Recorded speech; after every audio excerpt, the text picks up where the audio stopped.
must be conquered.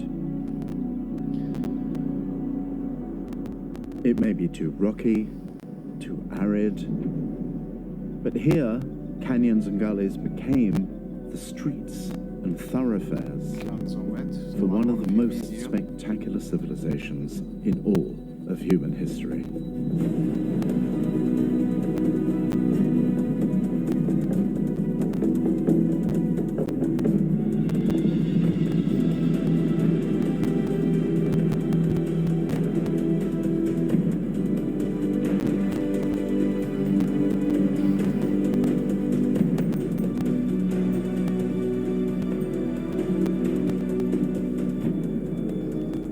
This is Petra, where the sheer improbability of its location was also the secret of its spectacular flourishing.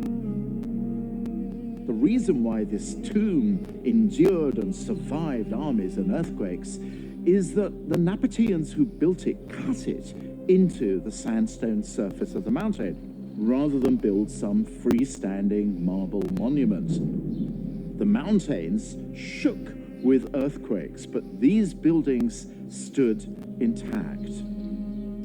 The Nabateans engineered cisterns to trap the rains which came in winter, and their desert hydraulics made this place not so much rose red as bright green.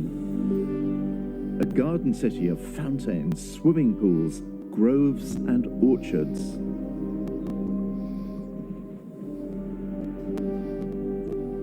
And the water which made all that possible also made it possible to feed a city of 30,000 people, many of whom were immigrants from all over the region. There were Egyptians and Syrians and Judeans and Greeks and Romans, and they were all coming to Petra to enjoy what the Persians called a paradisa, a pleasure resort, a little bit of heaven on earth.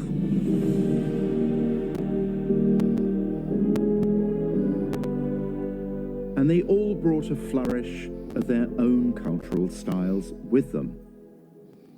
Most of the art discovered here has been taken to museums, but what survives tells the story of a cosmopolitan playground. There are curious abstract representations of a Nabatean goddess, carved heads from the wine-soaked Hellenistic cult of Dionysos. Recent excavations have brought to light ritzy villas carved into the living rock.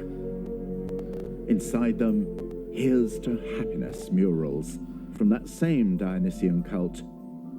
Cherubs, vine leaves, the inevitable bunches of grapes.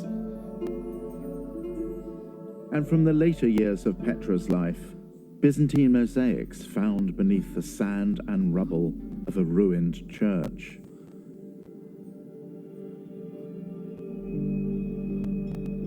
Petra had its day, or rather its centuries, and then it ended. Not because of conquest, but because new trade routes simply made Petra commercially irrelevant. And without that commercial lifeblood, there was no longer any reason to struggle against the desert. The people left, the systems for capturing water fell into disrepair, and the desert reclaimed the city. Stop recording.